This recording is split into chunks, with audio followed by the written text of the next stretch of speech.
Good morning and welcome to Saturday School, brought to you by the Internet Business School. I'm Roger Norris, look after all the office systems and expert stuff that we do back of house in contact CRM systems and email marketing and all our other various systems we have to run the business. Today we're going to be talking about email marketing software. Which is the one thing. Let's just click across. There's me. So we're going to talk about email marketing software and autoresponders, and realistically sort of working out who uses email marketing at the moment and what software you use, and if you don't, having a look through at the various options because there are so many, and trying to figure out what would be right for you. Okay, and then we'll go into a little bit more about how they actually work and what features they've got. Okay, so I thought it'd be really handy to find out straight away who actually uses email marketing software, so we can get a feel of the audience and what sort of level you're at. Okay, so I'm just going to launch a little poll. Just with a couple of 2 or 3 questions, just asking you whether you have an email contact list, if you're using an email marketing software at the moment, and if you are, which one. Okay, so I'm going to pop that in now. There we are. Hopefully you should be able to see that now, and let's just get a feel of where we are in the audience. Hopefully we might have some other experienced users who can help out in this presentation, and I'll explain why a little bit later.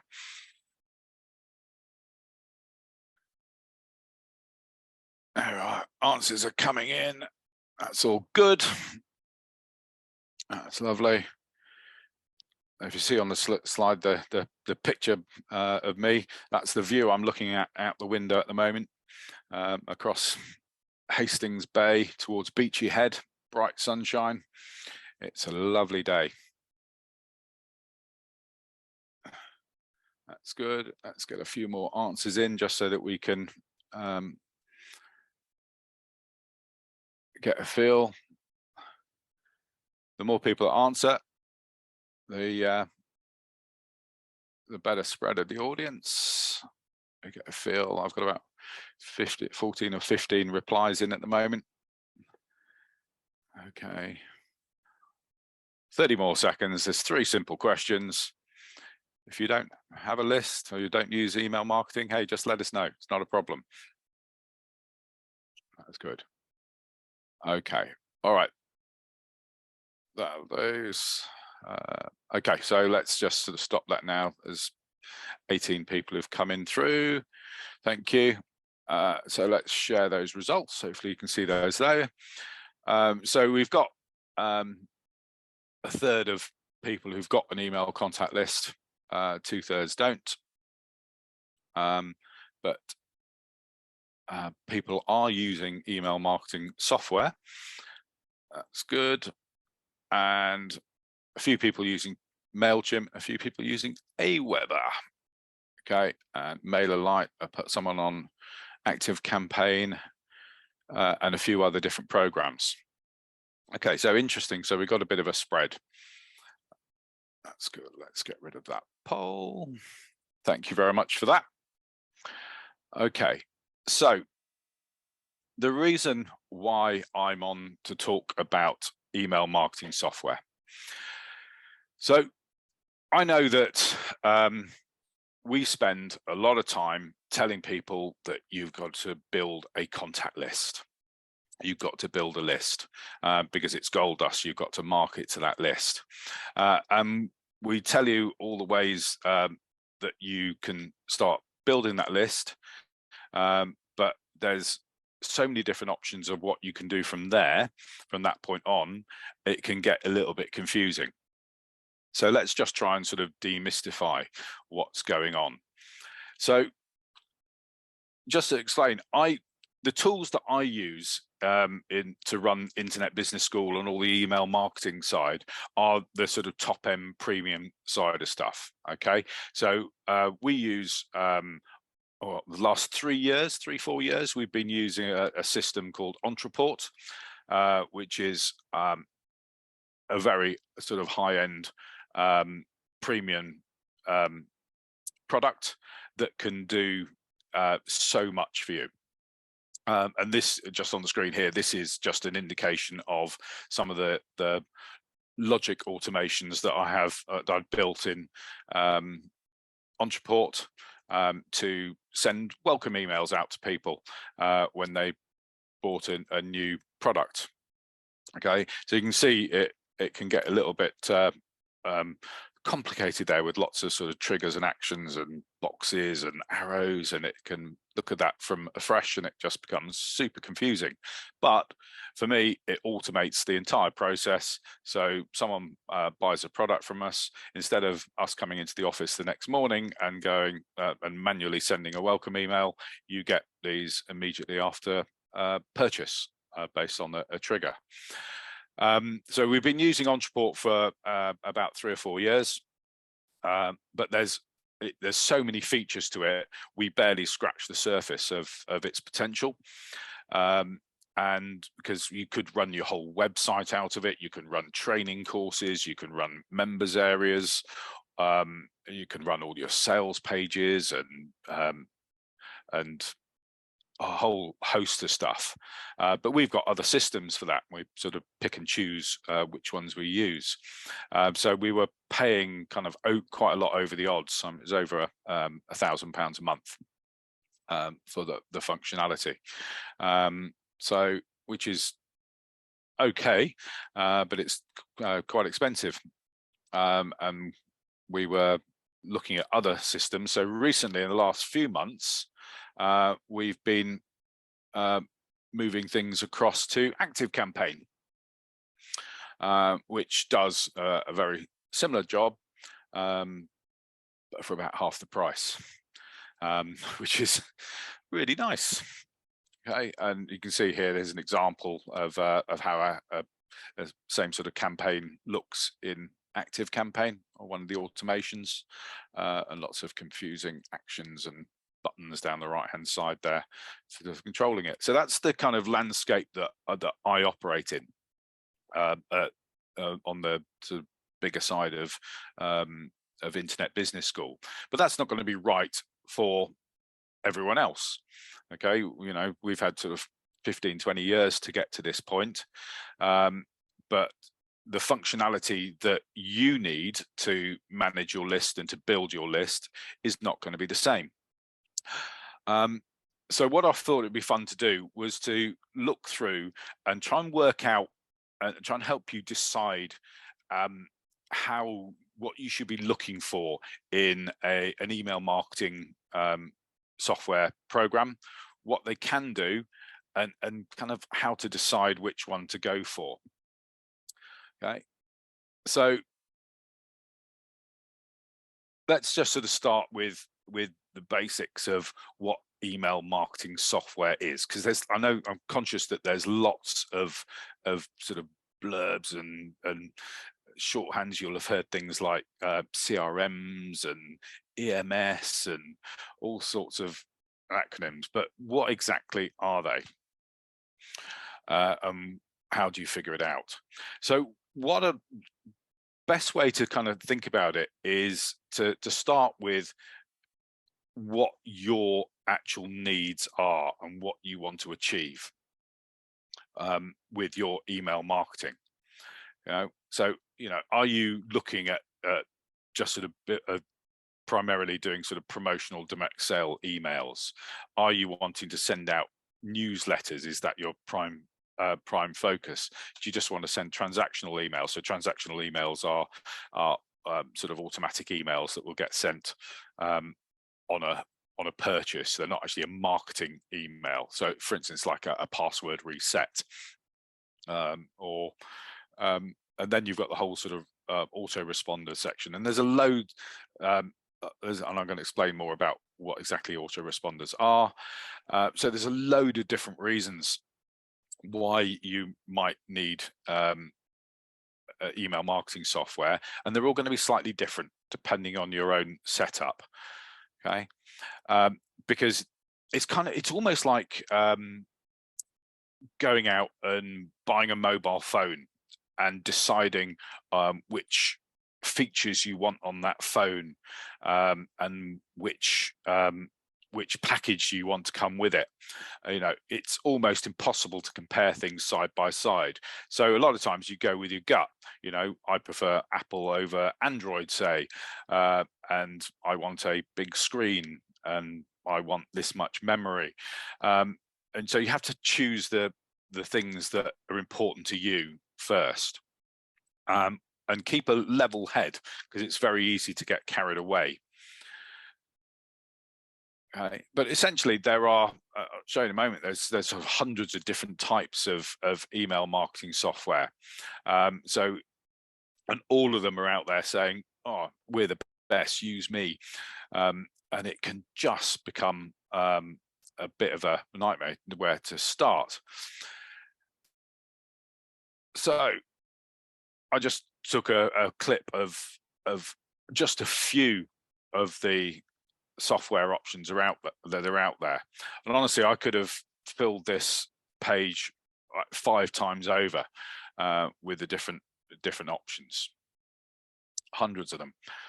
And there's things on here that I've never heard of and will never use, but they're all the sort of big people here: Aweber, MailerLite, Mailchimp, ActiveCampaign,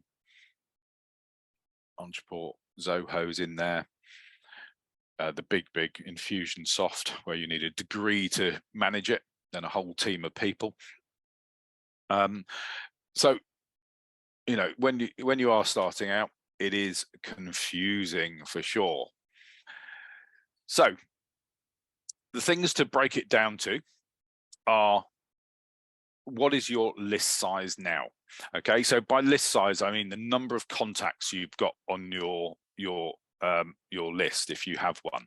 If you've got 5 or 10 people, then okay, that's fine.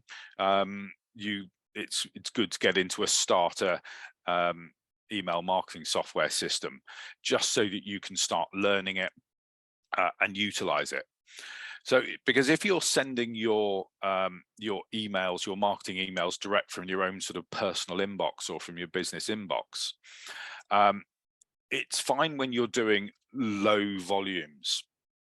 If you were sending your 10 contacts an email a week, it's not a problem for your existing inbox to do, but you have to do it manually. But if you had 100 contacts, that's going to take a little bit more time, and you might be then tempted to do a BCC email from your inbox, so that you send a message to everyone all at the same time. But again, that's going to be a bit of a pain. And also, your personal email provider is going to start taking an interest in you and saying, well, is this person spamming? Are they sending emails out to people that they shouldn't do? Because it doesn't know that you're doing it as a business, and you're likely to get marked as a spam operator, and you could have your email shut down or your facility to be able to send emails taken away from you. So it's not worth going down that route. So it's always good to start looking at email marketing software as soon as you've got that sort of list of contacts that you're starting to build. A lot of the products, their costings will depend on your existing list size. Okay, so if you've got sort of 500 to 1,000 contacts, you could end up paying one price, or 10,000 contacts going to be a lot more, 50,000 contacts going to be a heck of a lot more. Okay, so you've got to start looking. Your constraint is going to be based around your list size. Secondly, what your budget is, of course. If you're going to manage your own marketing, or if you're going to get someone else involved. So do you need more than one user login? Very importantly, what your existing setup is, and by that I mean it's what environment you work in, which software environment. Are you working in WordPress? Are you working in Shopify? Or are your contacts coming through Instagram or Facebook or through ManyChat? You know, it depends where you're working, because you want a software system that can cope with that and integrate nice and easily into that. Okay, and also hugely important, what your own personal skill set is. You know, are you au fait with what these programs can actually do for you? Do you need all the bells and whistles? I say it's kind of like, you know, going into that you know, the car dealership and overbuying what you need in terms of the type of car and the extras. You know, if you just needed that family saloon rather than the sports car, don't buy the sports car, because it's gonna sit there and waste your money. Okay, so have a think about what you actually need, because you have to remember, on your sort of email marketing journey, you will not stay with the same software all the time. You will change depending on your needs. Okay, I've changed email marketing software with Simon in the Internet Business School probably 3 or 4 times now, and it's, you know, we just move to get better functionality or better price or better features as we go along. So you don't need to be scared about it. You just need to build up the experience and get started at the right level for you. So there are essentially, on the question I asked right at the beginning, of which email marketing softwares that people use, there are sort of 3 that come to mind. Okay, and that's the Mailchimp, is the most popular one that everyone starts with. There's MailerLite and aweber. Okay, and those are 3 that you know, most people are likely to start with different needs. And I've used MailerLite a little bit, but haven't really used the other ones, because I'm operating with the high level things like Ontraport and ActiveCampaign. But I know what we're going to do is going to take a look at those 3 and take a sort of fresh pair of eyes at them and figure out what exactly they do, and if they're easy to get your head round. Okay, so if there's any particular experts in Mailchimp, great, chip in if there's anything that I'm missing, because I'm just going to take a look at them with you and dive in as a fresh pair of eyes and see what they do. Okay, and we'll do the same with MailerLite and aweber. Okay, so it's going to be interactive. So just pop into the chat. Is there anyone who thinks that they're a Mailchimp, know their way around, bit of a whiz? Is anyone going to stick their head over the parapet? Oh, it's all quiet. It's all quiet. Okay. Edward, okay, Edward used to use aweber when he was running one of his business magazines, and that was his favorite. Okay, that's cool. So you can point me out through aweber. Chris, yeah, Chris says Mailchimp is a good starter. Okay, so let's just take a look at the 3 of them. Okay, I've just brought up the sort of pricing screens of the 3 different systems. So this is Mailchimp, and you can see at the top there's sort of 3 different sections there. There's the marketing platform, the websites and e-commerce bit, the transactional email, how many contacts you have. On the top right, you can change the currency to see what the pricing is. Okay, but all importantly, there's a nice free option to sign up for them. Okay, which gives you the marketing CRM, a creative assistant, a website builder, a Mailchimp domain, forms and landing pages, and more. And gives you a monthly email limit of 10,000 sends or 2,000 a day. So that sounds pretty good for free. And then you start going up into the different price ranges. Of course, they recommend one that's $13.77 a month to give you lots of extra features and functionality. And if we change the number of contacts we've got up here at the top, all those prices will start going up and up and up and up. Which is why I say it depends on the number of contacts you've got where you go. Oh, sorry, press the scroll button on my mouse there. Sorry, skipping through. MailerLite have got something similar. Again, you've got the sort of scrolling bar across the top. It starts with 1,000 contacts. Note with both these sort of price setups, there's the option to bill yearly and bill monthly. Bill monthly is the sensible way to go for cash flow. Obviously, it puts the prices up. Okay, another great free account to have a go at, which gives you landing pages and pop-up forms and automation builders. Honestly, on the actual pricing pages, these lists go down and down and down with whole ranges of different functionality. So that's MailerLite, and then next one across was aweber. Okay, which again just has the option of a free account or a pro account. The free gives you 500 subscriber limit and 3,000 email sends a month, which I think compared to Mailchimp that's quite a lot less. I think it was it 10,000 email sends a month for Mailchimp.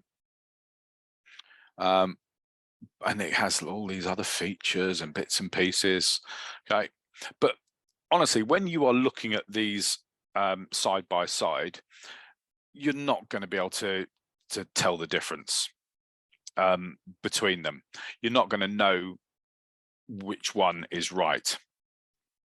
So essentially, my advice is just going to be to sign up for those free plans. Right? They've all got that sort of 14 days or 30 days, whichever the length of the free plans are. Just sign up to them and have a go.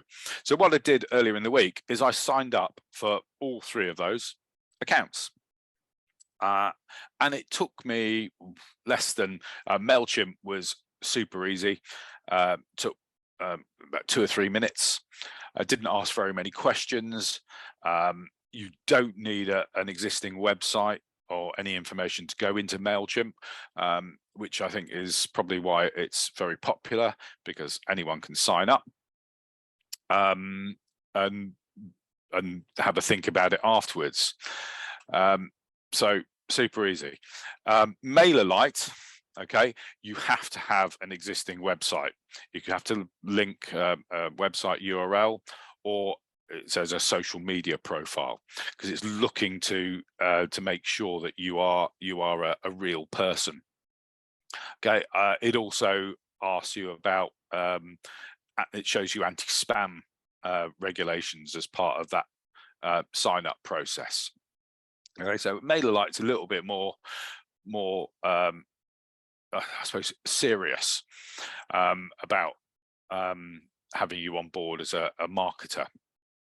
Okay, aweber also, again, fairly easy to sign up, but does need a valid website URL to join the free trial. Otherwise, it says no. Okay, so if you don't have a website or a brand, then or a social media access, then you're going to have a look at Mailchimp. If you've got a website or already, then try all 3 of them. Okay, but importantly, none of them ask for any payment information up front as part of the free trial. Okay, they just don't ask for it at all. So you're pretty safe going in and having a go with them. Obviously, you've got to think about you know what their motivations are going to be. They want you to upgrade and to buy more, and they're going to tease you with the extra functionality. You can have this if you're pro.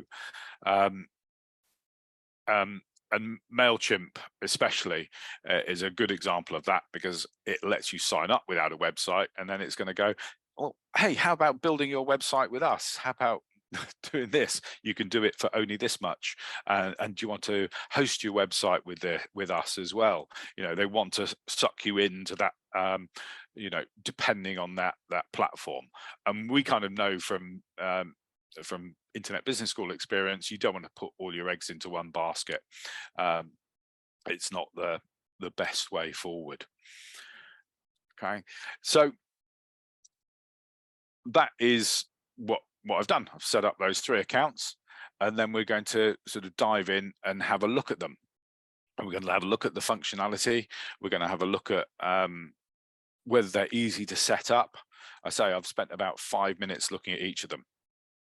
Okay, because I deliberately just wanted to, you know, not go in with a fresh pair of eyes, and see how they are. And you can tell me what you think as we go along as well. Okay, we're going to look at sort of autoresponders and what elements that they do in there. I was going to tell you more about autoresponders as well. What I mean by that, particularly sort of aweber is quite well known as that sort of autoresponder website to add into your systems. Okay, so autoresponders, realistically, they're like when you have your, I'm going to show you in a minute when we look at some of these softwares, when you have contacts on your list, what you're looking at is trying to learn more and more about your contacts themselves, what they like, what they're doing, what emails they're opening, what they're buying, what parts of your website they're looking at. Okay, because the more you are looking at people's actions and likes, the more refined you can be in terms of pointing the right information towards that particular contact. So if I've got someone who's say looking on a website, on our website, say, and looking at a certain range of courses, some of our systems might be able to go, okay, this person is interested in SEO just from the courses that they're looking at. So maybe I could set up a automatic email to them to say, or to show them more about sort of SEO. Or it might be an autoresponder could be a forgotten cart link, okay, or abandoned cart. So when someone signed up for a shopping cart, not followed through for it, that's tracked in some of the software, and you know, we've all had it. You've had a reminder saying, "Oh, are you still interested in this? You haven't finished off this section. Please go back and buy it."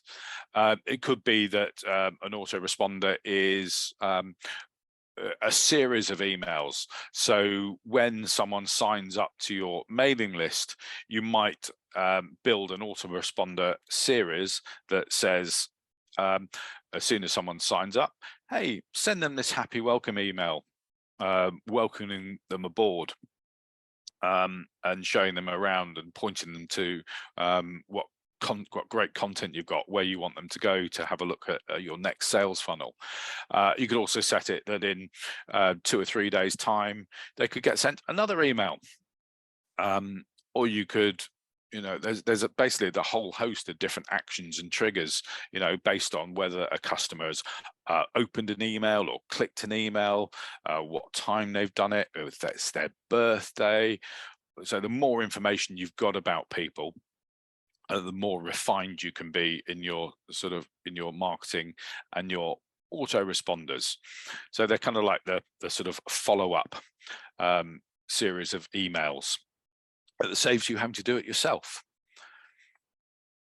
Okay, so what we're going to do is jump out of the slides and take a look around. Okay, let's just see. There we are. Okay, I'm just going to drop this bit of slide out in the slideshow, and we're just going to share my other screen. Just one moment. Desktop 2 we're going to go to. Right. Okay. Hopefully, good. Okay, so hopefully you can see the Mailchimp page there. Okay. If you just say yes in the chat, that's always good to make sure you can see the right page for me. Yeah, super. Thank you, Hazel. First one in. Okay, so I say Mailchimp was super easy to set up. Literally took 2 minutes, confirm my password, or confirm my email address. Dead easy. I think he asked a couple of questions about, why you want to, what you're hoping to use Mailchimp for, what your niche is, essentially because they're asking to learn more about me and what I want to do so that they can send me the right information. Okay, so they've started that sort of onboard tagging of who I am, trying to profile me to be able to send the right stuff. Okay, so in terms of setup, when I look at a new site like Mailchimp, okay, I'm going to be trying to figure out how easy it is for me to operate it. Does it make sense to me? Is it easy to understand? Am I going to get on with it and persevere? Okay, so I can see down the side it's got options for the audience, so which is essentially your contact list, how to get people onto your contact list, how to tag them, which is what I was talking about in terms of interest areas and actions. I'll show you what tags are. Then you can segment your audience. That's great. I'll explain how that works as well. You can do some surveys, preferences, inbox. Okay, so it's got a whole range of options here for the audience. Then it's got campaign options, which is kind of like sending a whole range of particular emails to people. Or setting up a landing page, postcards, all sorts of stuff there. Then we've got these automations, okay, which I was just talking of setting up stuff that's automatically going to happen based on a trigger action from your clients.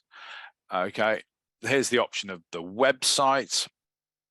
So they said they're going to try and get me to set up a website with them, so I could start designing a site here. We can set up a shopping site, we can set an appointment site, not a problem. And then there's this thing called Content Studio, which I imagine is going to be kind of like where you put all your media files and set up all your the colors that you like and images you like from your web pages, and then you've got all the potential integrations. So integrations are super important, as you probably, if you've listened to me ever before, integrations are key to move your information from one place to another. So Mailchimp offers these high-profile ones: Google Analytics, Facebook, Zapier. Zapier links your actions and data with lots of other different programs. We can connect our store to WooCommerce and Stripe and all these things. Yotpo, I had to look up Yotpo, never heard of them before. I reckon they're a sort of a sponsored service with Mailchimp. They've paid to get on there. And then you can sync existing contacts with, if you've got people in Typeform or Eventbrite, you can bring them all across. Okay, then we look at, okay, there's the help stuff, whose help is super important in these programs. How easy is it to get it? How easy is it to find it? Because you're not going to know everything. So there's a help guide on integrations, which is good. Selling stuff, that's fine. Okay, so all these options down the left of what's involved, what you get in the free trial. It's great to go in and have a play with, but the place I would always start with is the settings. Okay, of what is available in each of the plans. So I've got no notifications. I don't really want my profile. I've got no billing set up. Okay, because it didn't ask for it. Okay, I think this is going to be the right place to go. So at the moment, I've added one contact, which is me, essentially, when I signed up for the account. I haven't sent any emails out of it. Okay, but settings, I know this is going to be super important of what's available in here. Okay, yeah. So these are the areas that you need to go in, have a look in to set up any of these platforms so they work for you. Because I've signed up for this free account and it's automatically assumed that I'm in New York, which isn't going to really work for me because I'm in London time. So I can just set that as we're +1 now, aren't we? Has it got a London? Yeah, there we are. Okay, so I've set it up as London time, so that's going to make life simpler straight away. You can see that this is an American company, so they've got month, date, year, and a 12-hour. So you can change that to whatever suits you, depending on where you are in the world. Start of the day of the week on a Sunday probably doesn't work for me. You can change your currency format if you want dots or commas. Okay, so these sort of little bit of preferences are gonna, if you go and get those right straight away, are gonna make your whole sort of setup and usage so much easier. Because otherwise you dive into all the other features and then get annoyed with how your sort of date format is appearing because you didn't know to go in here and change it. Okay, help us to improve your stats. Okay, so again, this is Mailchimp trying to learn more about what I do. So I don't know, creative services, how many people? 1 to 5. Yeah, let's give them a bit of free information. Okay,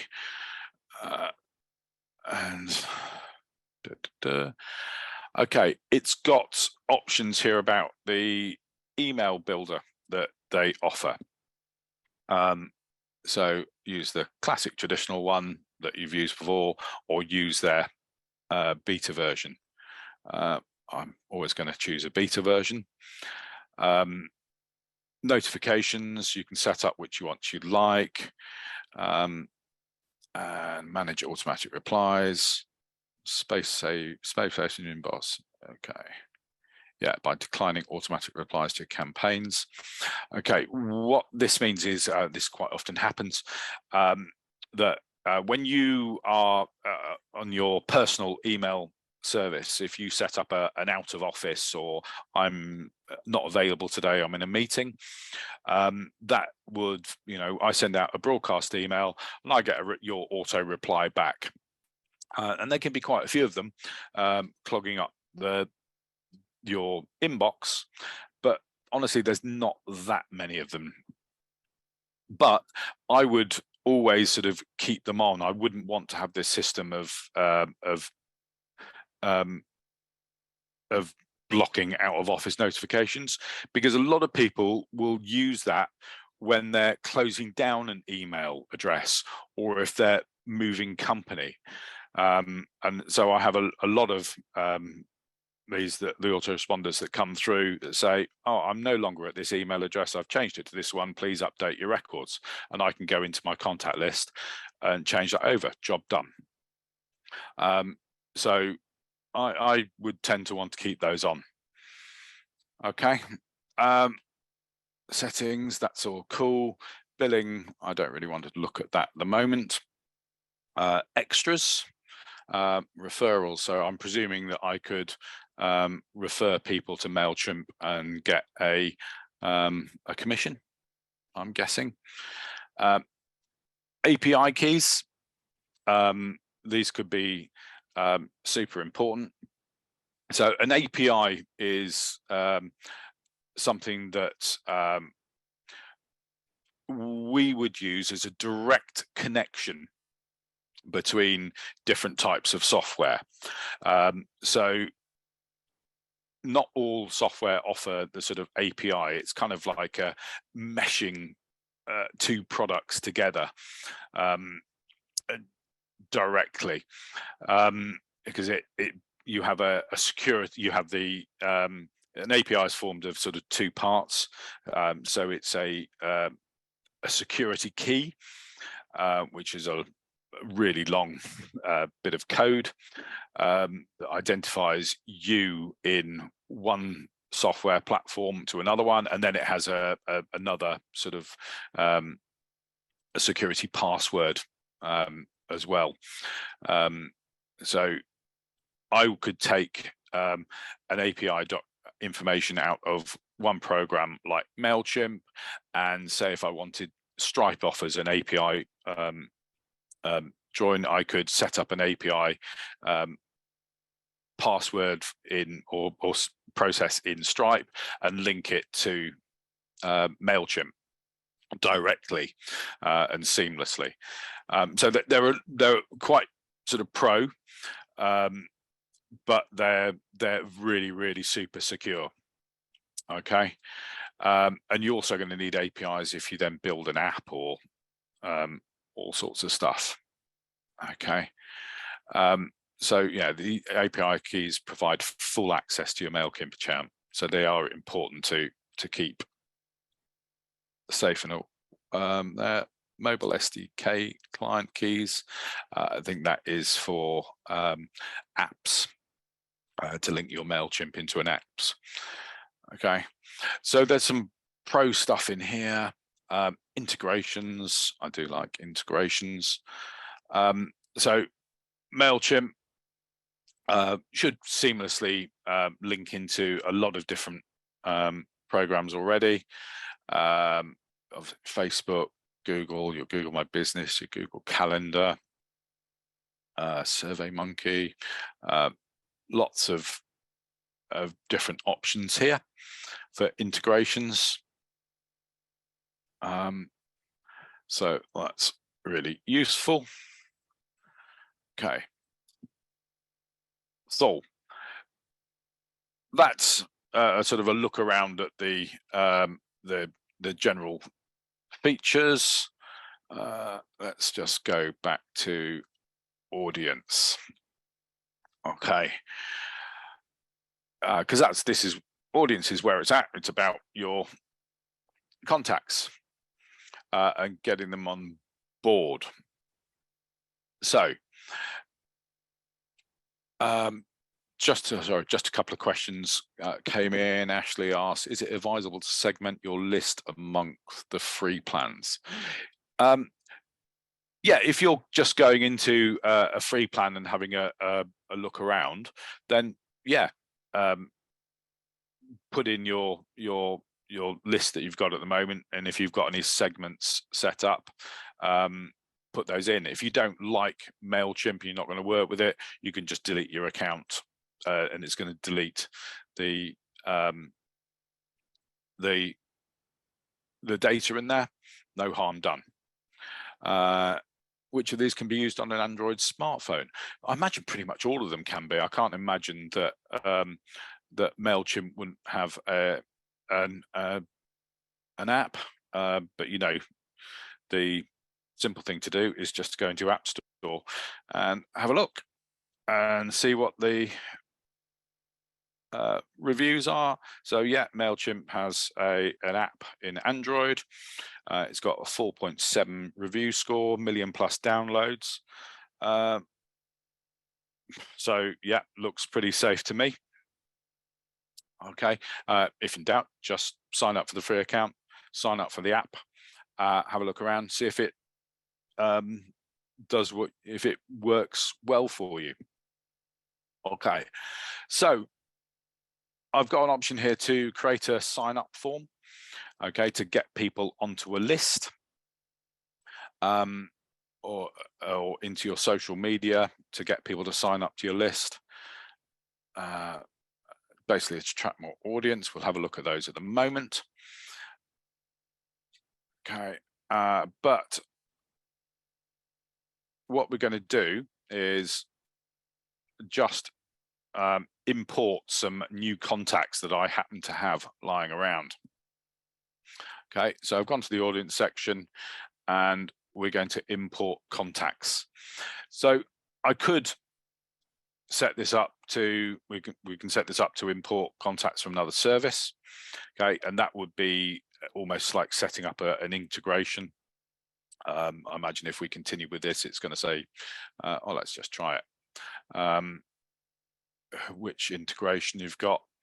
Yeah, it's none of these. Yeah, so it's going to take you back to the integration route that we were just looking at before, to link up your other bit of software. So if you've got your contacts in Facebook, you just link the two together, and then you should be able to go back and import the contact details that you've got. Okay, that you can copy and paste directly from a spreadsheet, or which is great for a few bits and pieces, or you can upload a file. So this one wants the file in a CSV format, which is simple to do. If you've got Excel, I'm just going to show you a recent one I just made.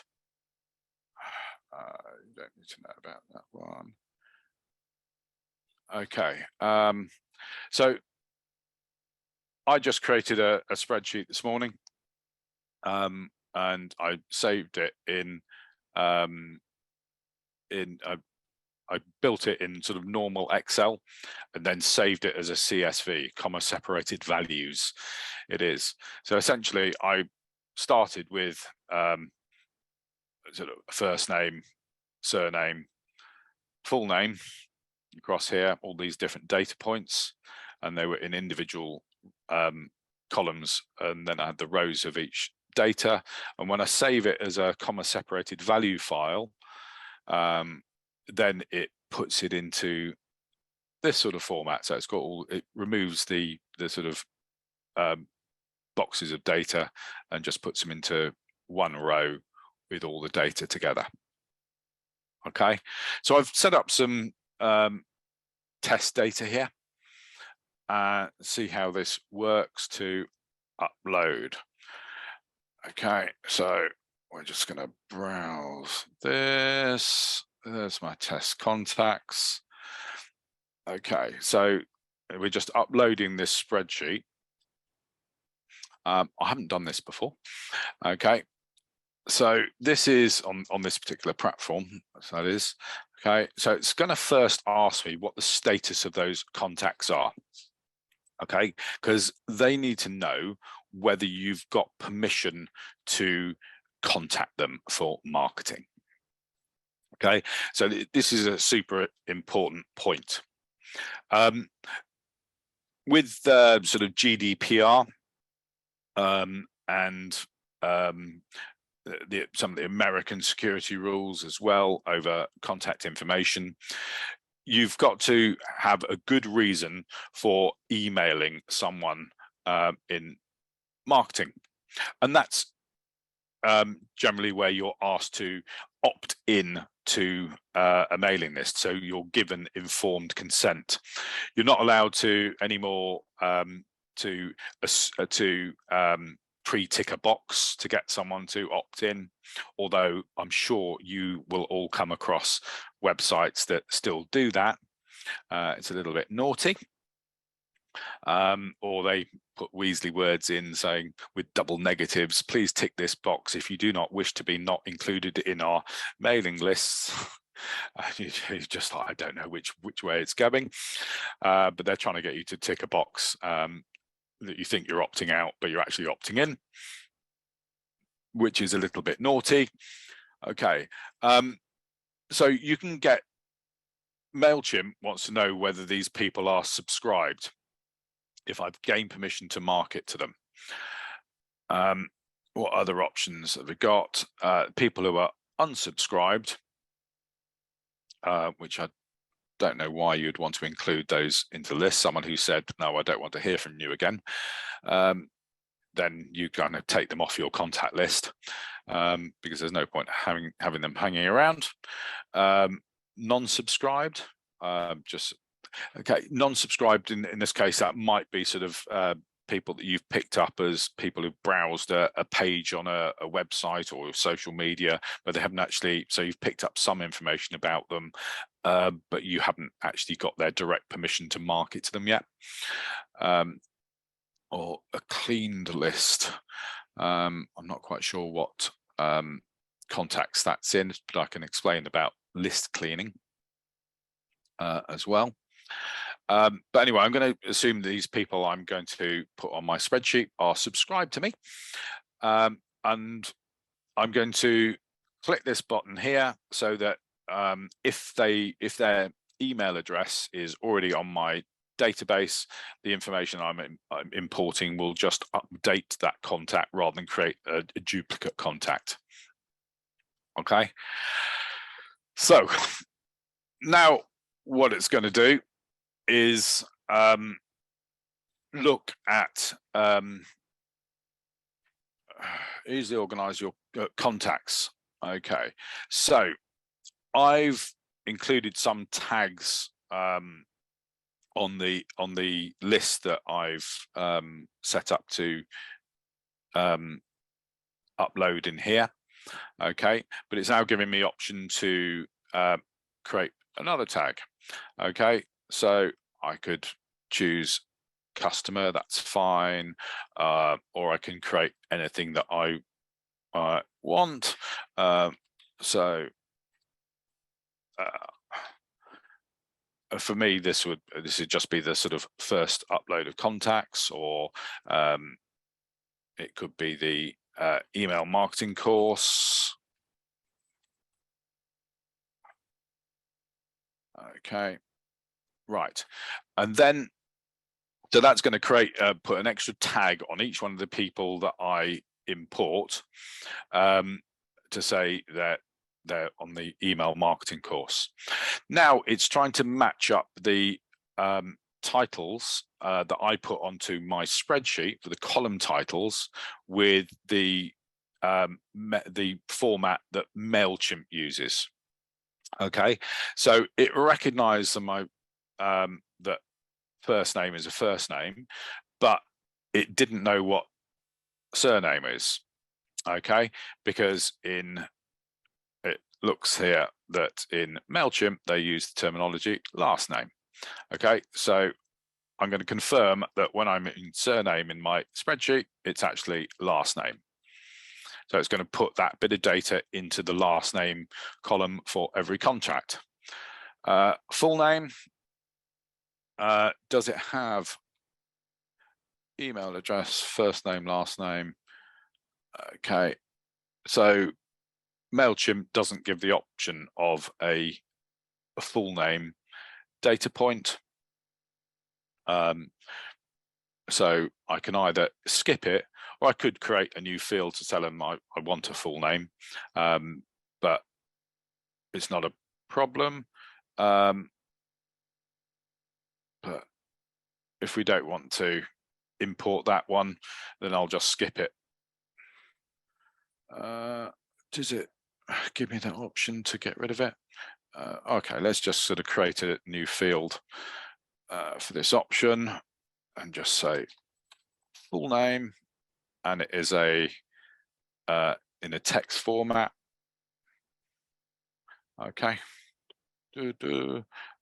Phone number, manage automation election. Yeah. Okay. I've got to mash up the address formats. So first one is street address, followed by address line 2. That's fine. And town, we'll match up with city. County, because this is American, I imagine it's going to be state, province, region. We'll match that up with. Postcode will be zip code. Country. Address, country. Bang. And tag. Okay, tag is tags. So on my spreadsheet, I was imagining that I had sort of 4 or 5 people who I was adding onto my list, and some people had purchased an email marketing course, and some people were a lead. And so I'm going to upload this information, and these tags will go across against each contact. Okay. On the free plan, I can only get to 2,000. That's fine. Okay. We've added 6 new contacts. All right, so let's have a look at my contact list now. Just take a moment to process. Okay. That's fine. We've sewn up the street in Hamilton Park in somewhere in Essex with all my new contacts. You can see that I've just used a sort of a test email address. So I use my automation elation email address with a plus and 2 letters, so that it'll all just come through to my one inbox. But now we can see we've got all these people with some tags who are subscribed to my marketing list, how they've got there. Okay, so it gives the quality of the contact. Okay, and I imagine this quality score is going to improve if that contact buys something from me or engages with me or opens an email. This score is going to go up when they were added and when they were last changed. Okay, so we've got a few contacts in there. Now, hopefully, over time, as you're adding more contacts, you can add more tags into your systems. So I have software set up. So we use Samcart a lot for, which is a sort of a service for landing pages. Can also do sort of course building, and it's a fantastic shopping cart setup. And I'm going to cover it in Saturday School, hopefully in a few weeks' time, because it's got a load of functionality that could be really important for you. But I have that software linked to our ActiveCampaign, an Ontraport setup, so that when someone buys a product, it creates a new contact in ActiveCampaign, but also has tags included.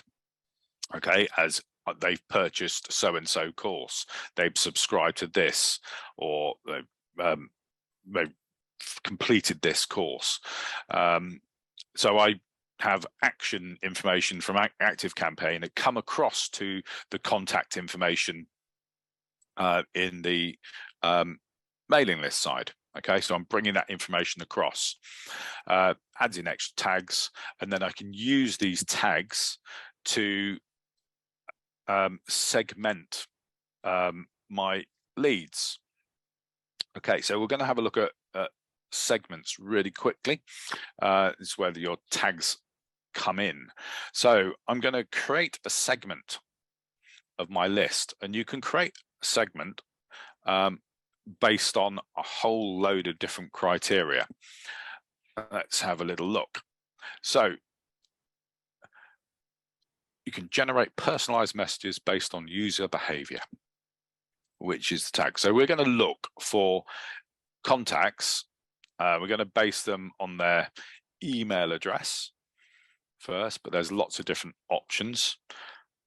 You know, we could bring out a list from our a segment from our list of everyone named Charles, if we wanted to. I don't think it would be very useful, but if you wanted everyone in America or everyone in a different country, it's not a problem. Everyone who spoke English,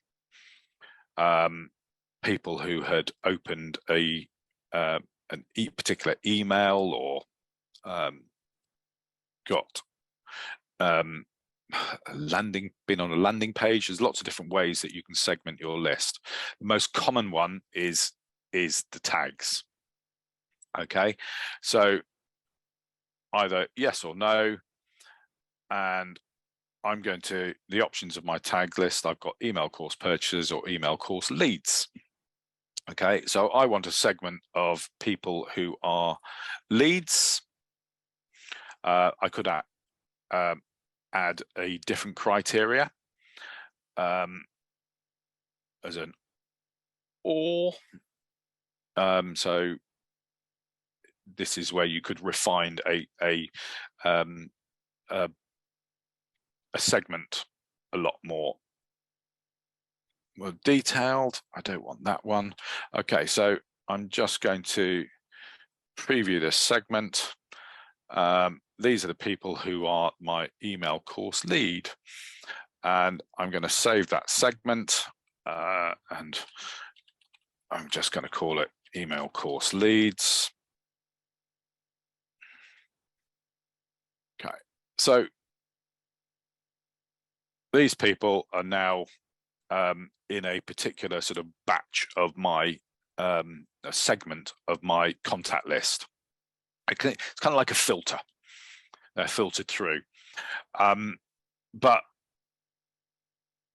the more segments that you can have, the more refined and targeted your email campaigns can be, because we could set up a campaign or an automation to say, okay, in a week's time, as someone who if they become a lead, an email marketing course lead on my list, in a week's time, send them a set email that says, hey, I saw you're interested in my course. It does this, this, this, and this. It's great. It's here if you want to learn more or buy it. If you've got any questions, come back and we're happy to answer them for you. Okay, so you can just set up that automated process based on the tagging. Okay, we could also potentially then set up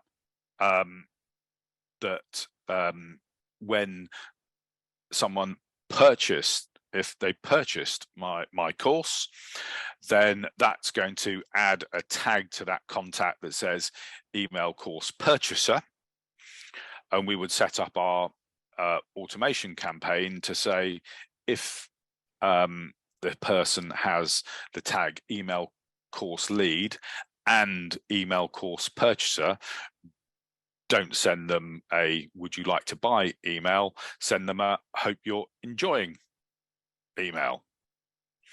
Yeah, so these tags are really important to set up on every single action, to manage all the actions, because you're and it should become second nature for you as you're setting them up. Does that make sense for people? Tags and actions.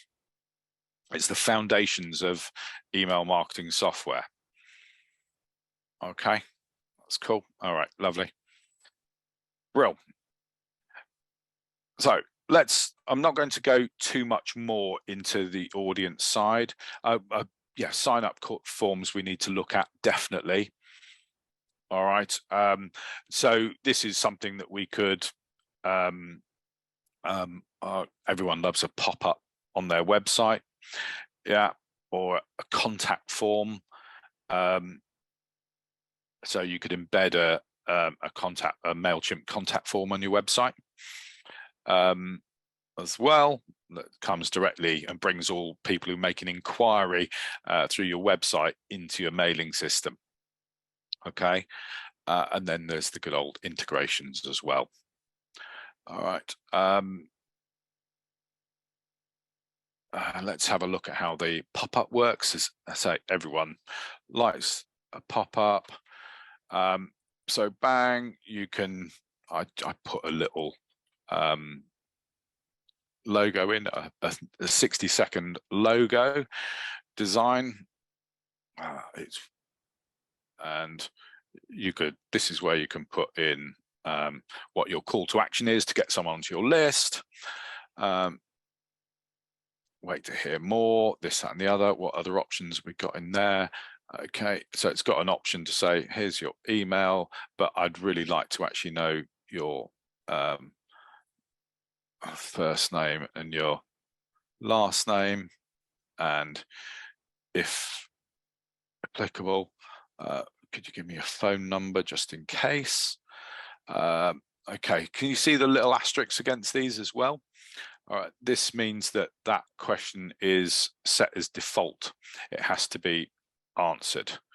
So when I've clicked on that first name box, it's given me the option to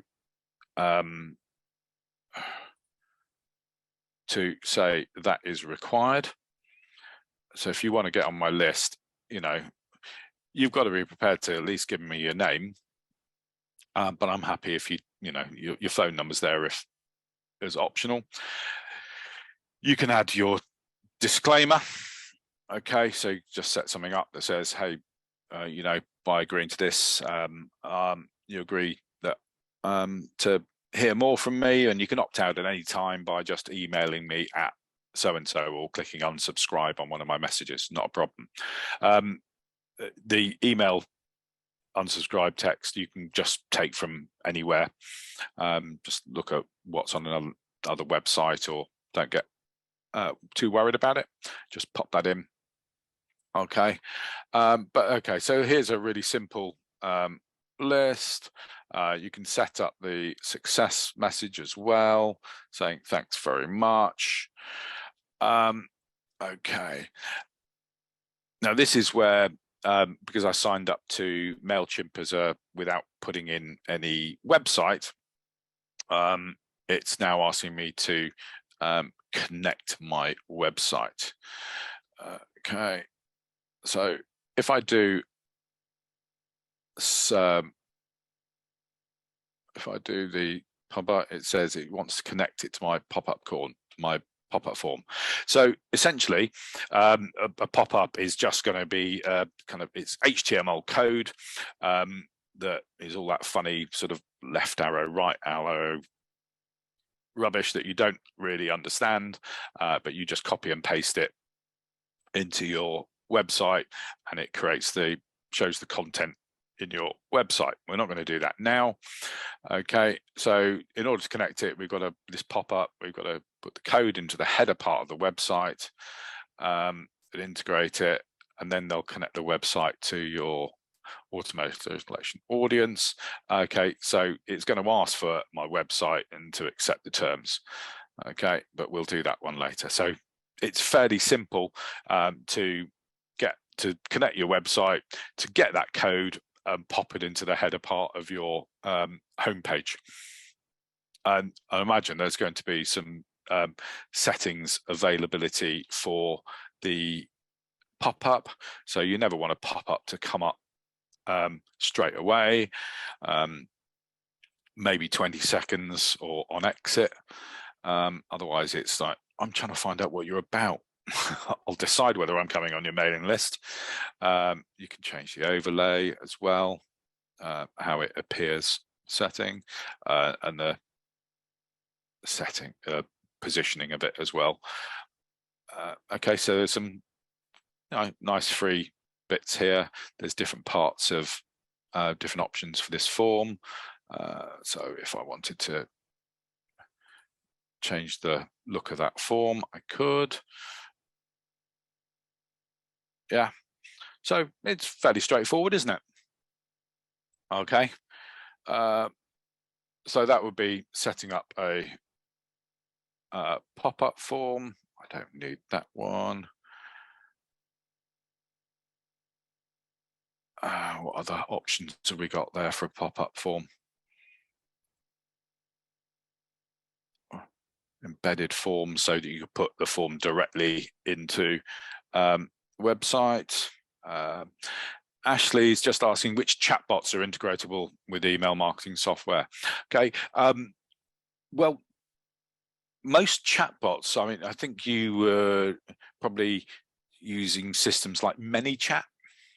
It depends which one drives your chatbot side. So ManyChat is one of the more important ones. ManyChat is great. It can integrate into most services. We used to use ManyChat probably about 3 years ago, then drifted away from it for a little while. Because it was mainly when we started on Ontraport, but I'm just looking at now building, bringing ManyChat back because it integrates really nicely into ActiveCampaign, and hopefully I'll be able to put a good help website chat icon back onto our website, so that you can have a chat with us in the office during the daytime, or we can direct people to support email address out of hours. We'll also potentially be able to put a live chat widget onto some of our Samcart sales page, single sales page forms as well. So if anyone's got an issue checking out, they can contact us, or at least send an email through to support if it's 3 o'clock in the morning. But also ManyChat would have potentially functionality to contact people with SMS messages, or one of the things that's becoming more and more achievable for smaller businesses now is WhatsApp messages, which would be really cool.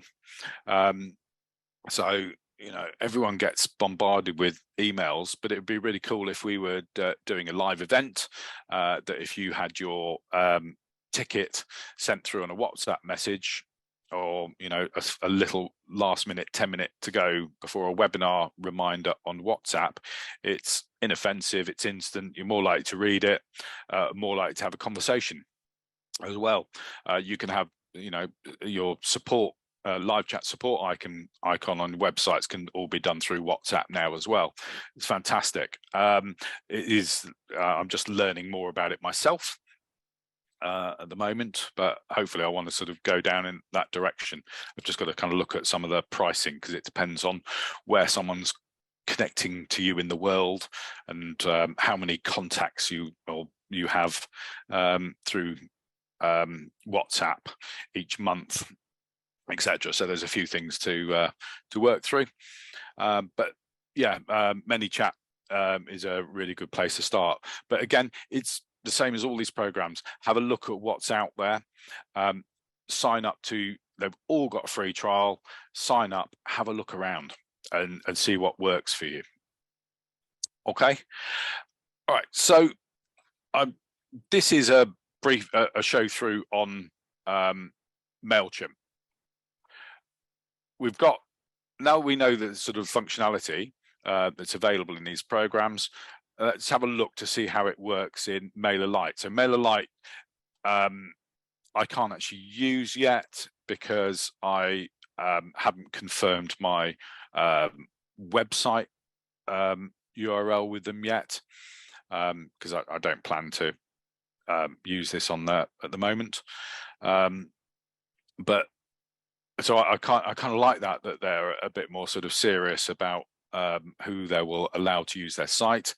The reason they're doing it is because essentially these companies are sending all your emails on your behalf through all their systems. Okay, and so if you sign up to their systems and start spamming and sending a million emails to people you shouldn't, then you're going to get picked up very, very quickly as a spammer, but you're going to affect the reputation of the company that you're with. And they don't want spammers on their sites. So Mailchimp is notorious for just sort of banning people and locking accounts and deleting all your data at the drop of a hat if you don't follow their rules, because they're trying to protect their reputation. And this is kind of why it's important with your contacts that you have people's permission to contact them, and you look at your list every now and again and make sure that people on there are still who they say they are, or still active, their email addresses work, they're engaging with you. Because if someone's not engaging with you, then there's a good case for not sending them emails.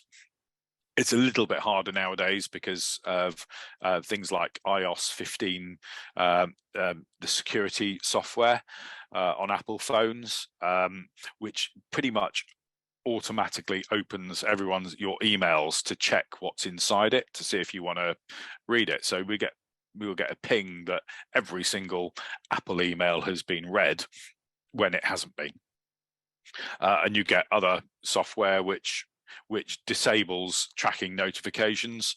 So you might have read an email, but I don't know it, hasn't got the reply information, hasn't got back to my system. So it's getting a little bit more tricky to know what is true out there.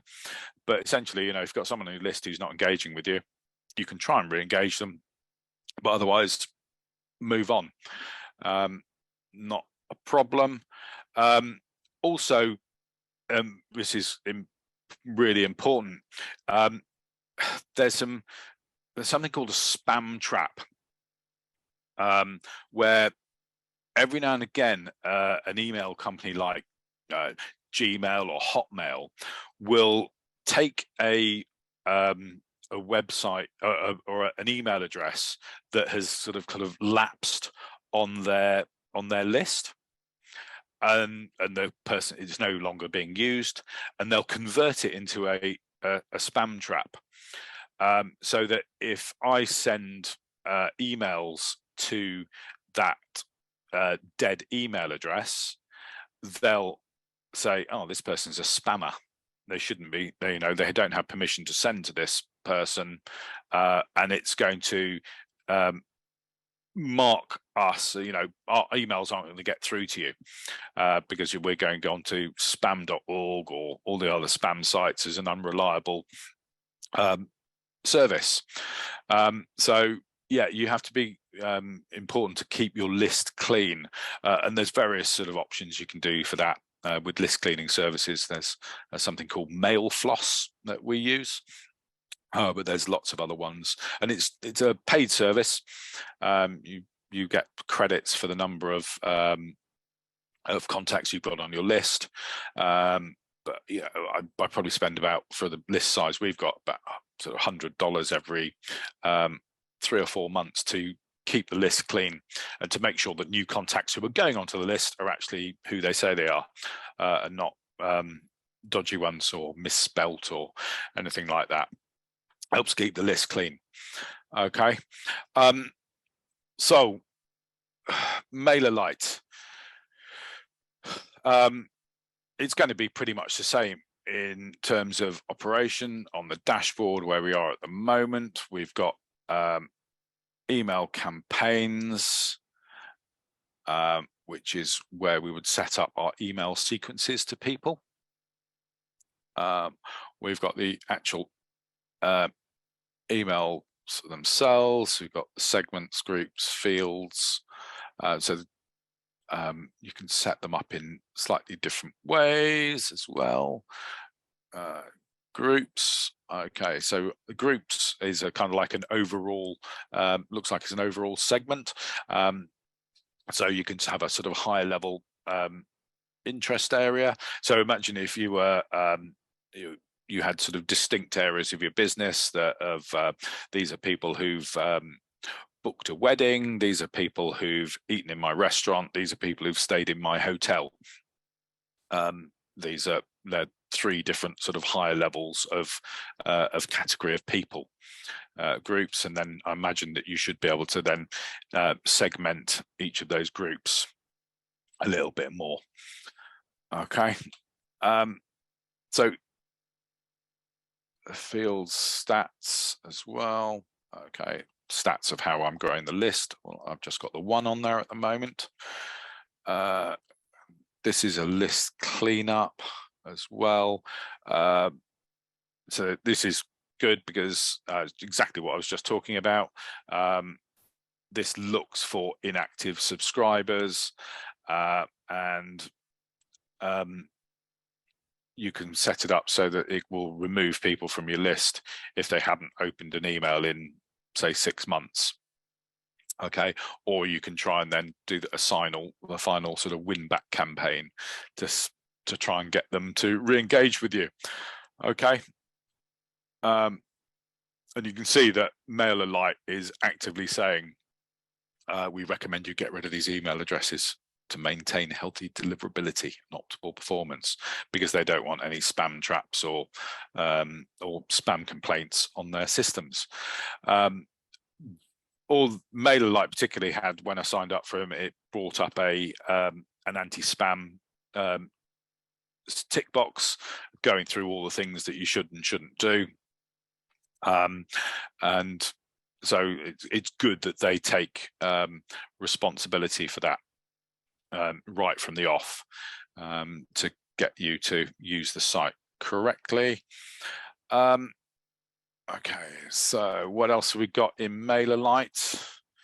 Okay, so we can get the same sort of pop-up forms that we did on the other side.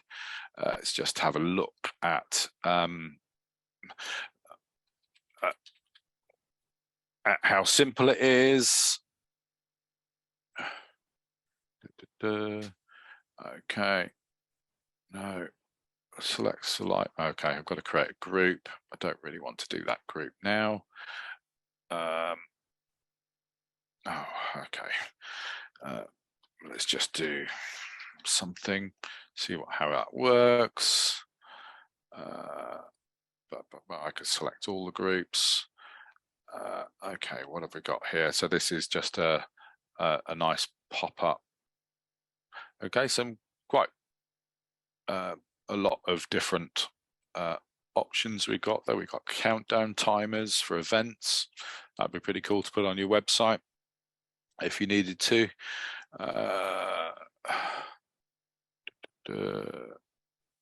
Half screen. Okay, here's just a simple sign up form. So you can see straight away these are a little bit more pro than Mailchimp from what I can see.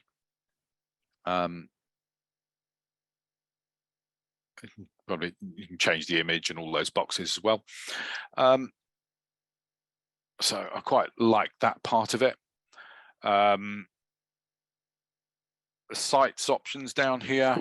Okay, so create landing pages. That's good. Sign up forms to gather email addresses. That's where it is in here.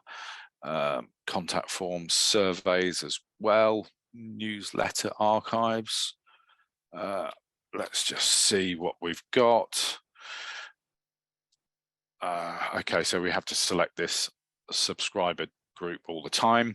Okay, so this you might just have create a group that says master list, which just means send to all my emails, or all my people on my list, or it might be opt-ins as well. All right, it might be just an easier way of managing things here by creating that master group. And also with groups like this, it's really important not to have too many groups as well. That's a little tip. I know people who've got carried away with saying, oh, I must have a group for this, a group for that, a group for the other. And no, that's where tags and segments come in. That's how you sort of group people better for your email marketing. If you've got distinct parts of your businesses, then groups are great. But for every other action, use segments. Okay. Templates. What have we got here? We can start from scratch, or we can choose one of their colorations. Email experts.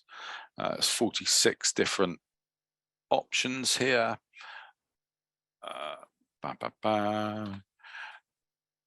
You could play with something like that as a landing page.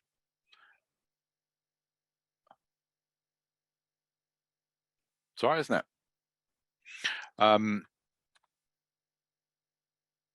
Not a problem.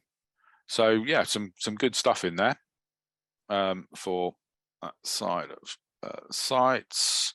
So I'm just going to get rid of that one. I don't really want to continue with that.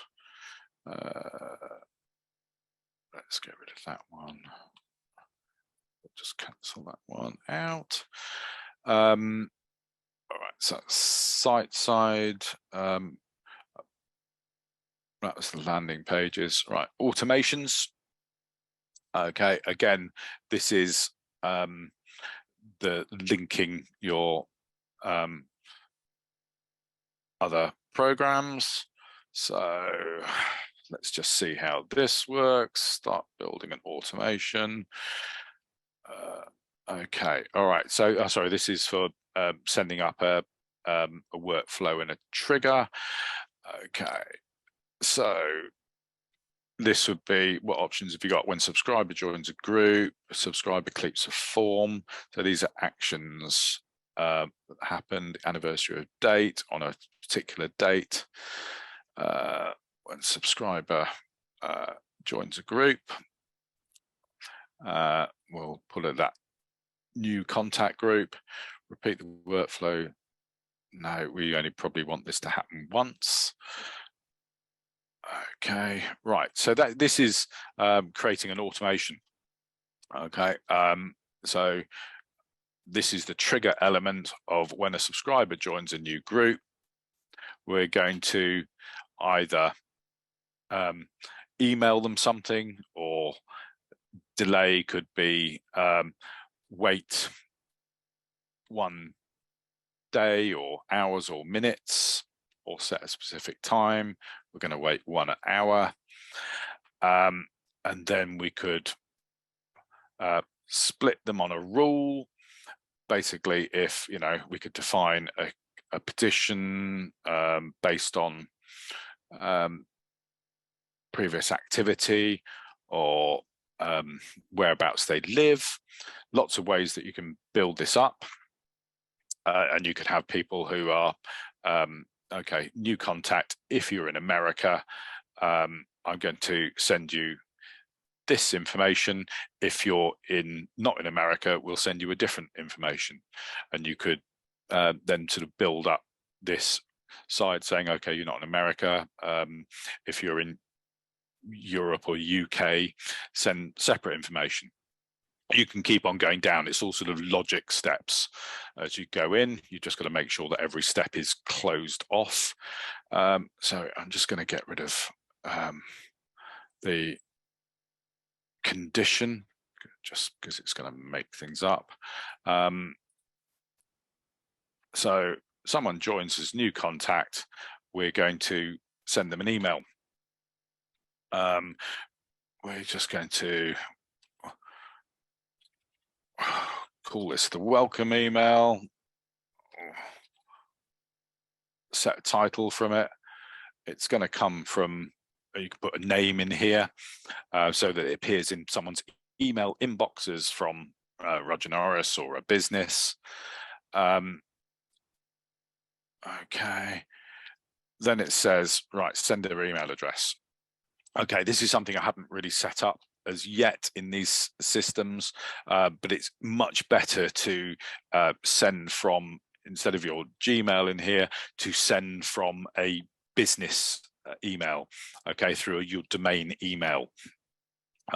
So I would be roger@automationrelation.com if I had an automation relation website. Okay, and there's various stuff that you have to do to prove that you own that domain. It's called sort of SPF and DKIM. I haven't got time to go through that now, but if you look through any of your support information through your website provider, your domain provider, you can set up that, and it's basically a little code that you put into your A records in your domain hosting to prove that you own that and control that domain, and it improves the trust score with these email providers or email software email marketing software programs to show you are who you are. Okay,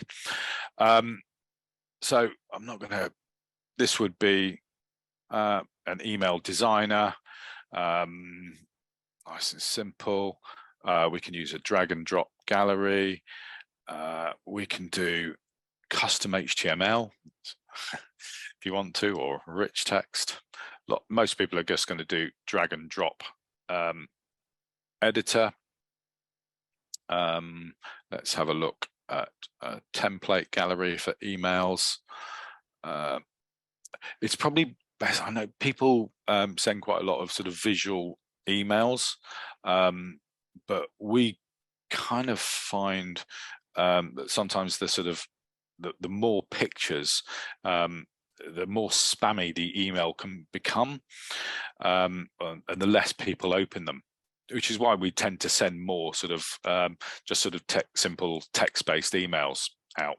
But you have to sort of see what works for your audience. Yeah, if you were in a flower shop or in a fashion, then pictures of your products are going to be super important. So it kind of does depend on your niche. Okay, but there's lots of different templates here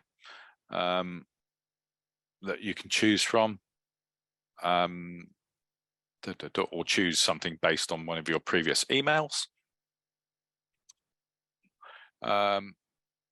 The drag and drop builders for an email building and all these three platforms is really an important part of how you get on with the software. If it's intuitive and you understand it, then that's really important. If you can't figure out how these builders work, then it's probably not for you. Okay, we can change the formats of these. We can remove a format as well. We can change the font as well. That's not a problem. We can add extra blocks. You know, if I didn't want this one, I'd just take that one out.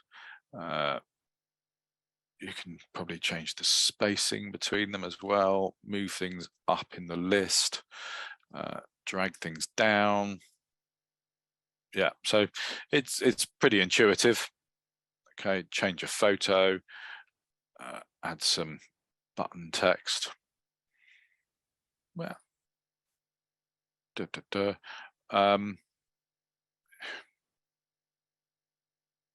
heading size, yeah. There's lots of different options. It's just sort of playing around with them. You can set up, you can set up master blocks as well, so that your style matches, is similar all the way through. Okay, and then you've got your opt-out details at the end, the unsubscribe button, which has to be included in all these softwares. Because I'm on a free account, you've definitely got the sent by MailerLite. On a paid account, you could probably get rid of that one as well, add in your Facebook, Twitter, etc. So it's all fairly straightforward on those ones. And I could save that as a template if I wanted to build a brand identity email that goes out on a regular basis. So you just go in and check things around. We can definitely preview and test as well, because with all these things, yeah, super. I like this. You've got to test how it shows on a desktop and on a mobile. Really important, so nothing is dropping off the side or out of place. The templates that they provide are kind of set up so they work well in both formats. So if you were building a template from scratch yourself, this would be super important to go and make sure that you hadn't mucked anything up on the mobile template. Okay, that's good. Preview and test. Whenever you are creating an email, you send yourself a test email. You've got to test the links, you've got to test how it comes your end, whether it's going into your spam for any reason. So you never send an email out, a broadcast email, without testing it, because we've all had to write occasionally those oops emails, and we've all received those, oh, we made a mistake, that link didn't work. Happens to the best of us. I've done it. And you have to resend everything again, and you look a bit silly. Okay, so you always send a test email. And this should go through. Just taking a little bit of time to go through. Imagine if I was on a paid account, it would go through a lot more quickly.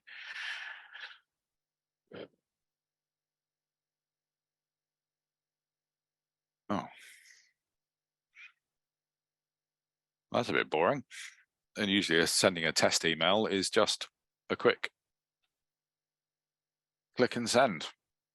Okay.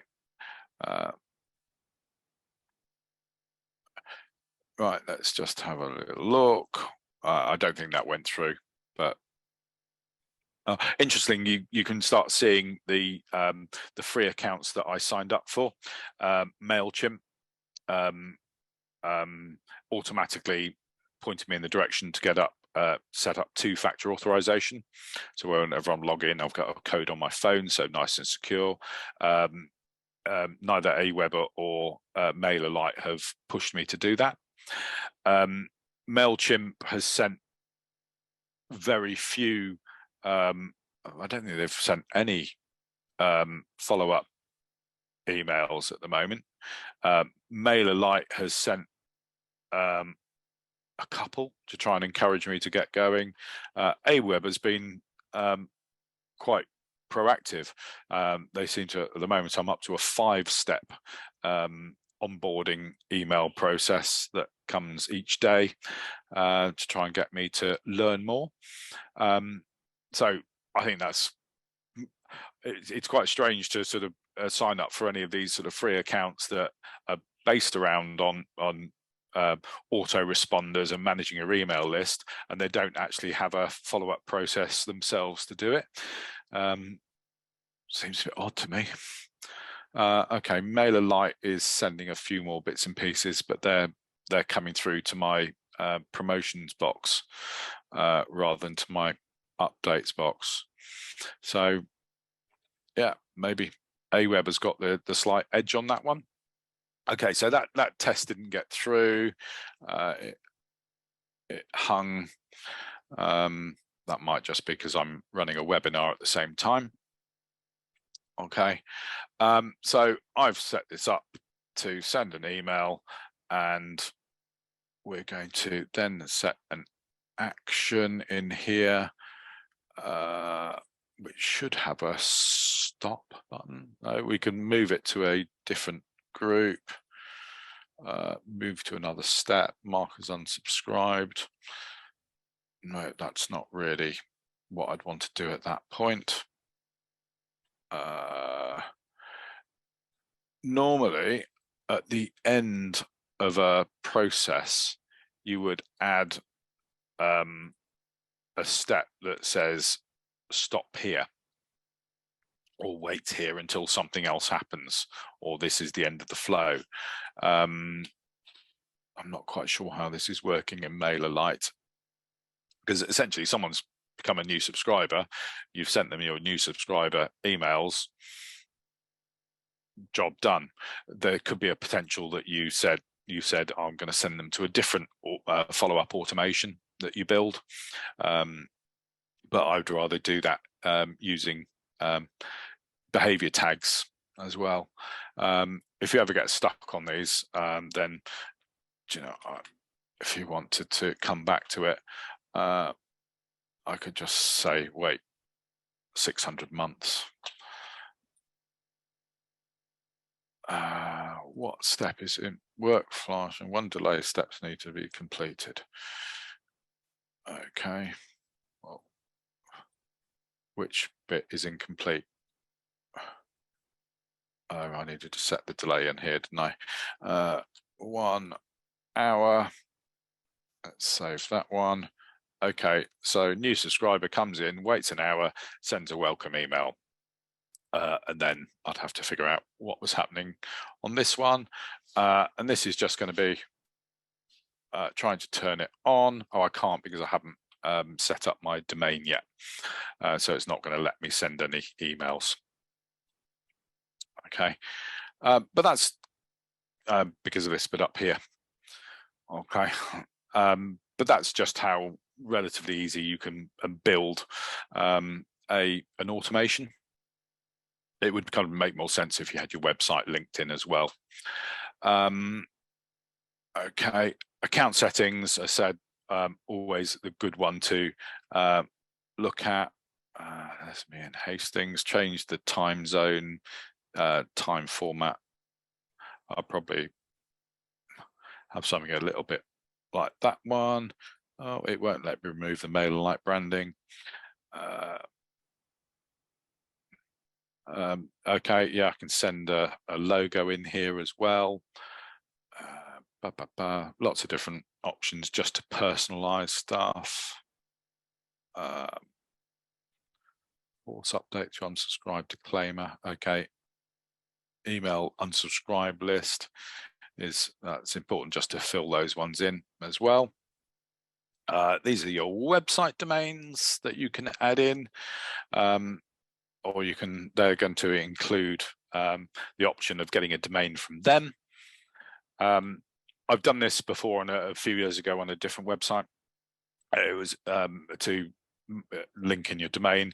It's quite easy. You just sort of have to set some, back then I think you had to change some A records on your domain details and put in some code into the header of your website. It's fairly straightforward. Okay, link tracking. Okay, these are really useful, but super pro. They're called sort of UTM links. So they're bits of extra code that can go on the end of a URL to track where a source has come from. So, for instance, here I could, if someone has come onto your list from signing up through a newsletter, you could set up a newsletter UTM. I really can't remember what UTM stands for. but yeah, they're quite important when the more pro you get. You don't need them if you're just starting out, but it's helpful to know that they're here in MailerLite. What else we got? Subscribe settings and unsubscribe settings. Okay. Double opt-ins. So double opt-ins are the kind of like the gold standard of adding new people to your list, which means someone has to confirm their email address. So if you you've all had it where you get that email back saying we now need you to click this link to confirm your email, you are then double opted in. So we know that you're a real person. Now it depends on the sort of the structure of your list, whether you have to go for a double opt-in or a single opt-in. A single opt-in is just really that someone's filled in a box and ticked a tick box that says I agree to marketing, or by filling in this form you agree to us contacting you. It's a single opt-in. They haven't had to do another action to say that they agree to be on your list, which is fine. Single opt-ins are absolutely fine, but you can grow your list bigger that way, but it might not be as quite as engaged list than compared to a list where someone has actually said, I want to be on your list, and confirm their email address. You've also got potential for legitimate interest. You've probably all seen on cookie notices when you go on a website, everyone's trying to get you to fill out their cookie policy and accept all cookies because they're desperately trying to track you. And if you're a bit nosy, you can look at some of those cookie policies, and some of the really bad ones sort of put a cookie on your system for 365 days, and here are all the vendors list, and there's 4,000 of them. And so any website that I see like that, that's putting that sort of cookie policy on, I don't want to have a look at that website, sorry. I just sort of duck out of it. But sometimes they have this option that says legitimate interest option, and you can save or you can accept or object on the basis of legitimate interest. Legitimate interest is basically someone, you know, I bought something from you, so I've got a legitimate interest in showing you other products that I have. You're one of my customers, say, and so they're really sort of people that are not to be ignored in an email marketing capacity. You know, if someone's bought from you, they may not have agreed to get your marketing emails or seen that box, but you still have a legitimate interest to be able to contact them with other options. And if they don't want to hear from you, that's fine. There's an opt-out form at the bottom of your list of your emails. Okay, because you can't send through any of these systems without there being an opt-out link at the bottom. Okay, nearly there. These are still MailerLite options to go through. Subscriber notifications one by one. That looks like this is going to depend on your setup, whether you're going to need any of those. And your personal preferences. Okay, so just looking through MailerLite compared to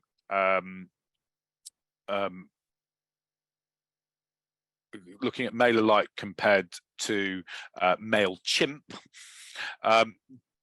there seems to be a bit more about MailerLite in terms of business use, a little bit more serious. And okay, I know a lot of businesses will use Mailchimp, no problem at all, but it's just my personal feeling. But you know, you're going to have your own. You're going to sign up to these trials and see which one works for you best. Okay, aweber was again a little bit just as easy to sign up for, had to have a website URL. So I put my mother-in-law's pet portress business in there. Plug. And again, it asks quite a lot of questions about the company and what I wanted to achieve here. So we can see in terms of setup, it's going to be pretty similar, except aweber is a lot more based around more well known as that sort of automations site and landing pages. So they've got a bit more of a feature in here about the messages themselves that you go out into your automations and your campaigns, which I like this, because the more sort of messages you send to people, the more you have to keep them organized. Do you know the sort of terminology here, a broadcast, which is basically sort of sending off either a single mailing to a one-off mailing to your list, or a segment in your list is termed as a broadcast. If I was setting up in the other sites where it's called automations or campaigns, it's a series of messages set up. I'm pretty sure by the looks of this, aweber sort of bulks all the sort of campaigns and automations into one area. I had someone on here who was an expert or used aweber. Who was that? Edward used to use aweber. But I get the feeling that they're all together in here. Subscribers, okay, so that's your email contact list, that's fine. The add subscribers will be in the similar format, add one at a time or manually. Okay, interestingly as well, this is the first one we've seen where it's up front. It says, if you've been using another service and you want to bring your list, active list, into aweber, yeah, we'll help you with that. Okay, account migrations. There's the more pro lists software have got all that. This is the first one where it's been easy to find. Okay, so they know what they're doing. They want to steal you from these other companies, and they'll help you get it all set up. And some of them will actually set up existing automations that you had in other products and set them up in the new platform for you as well. So it can make switching a little bit easier. Okay, so I'm not going to go through the subscribe bit because it's going to be pretty similar. I imagine that sign up forms is going to be fairly similar. It's got integrations in here as well, which is good for bringing your contacts across. Landing pages. Okay. So this is quite nice, where they've got a more well thought out platform that the actual help that you need from on a particular page is there waiting for you. Okay.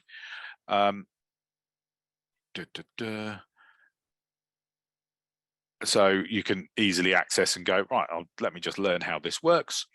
Bang, come back to it and start building your page. Lots of different types of templates as well.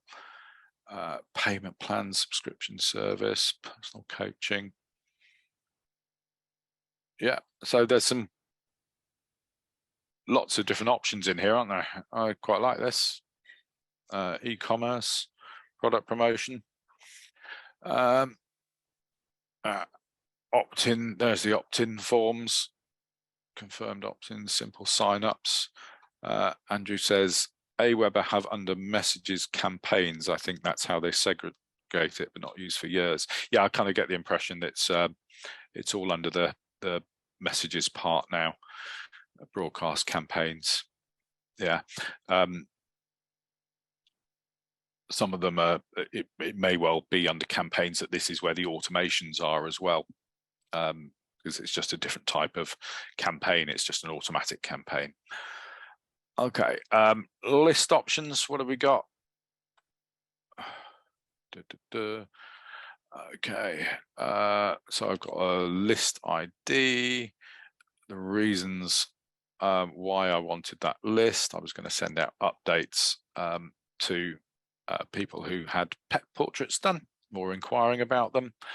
I can put in a new email address, so I've got the domain name here. I've got one of my business domain names that I could put in here so that it sends from the website domain name.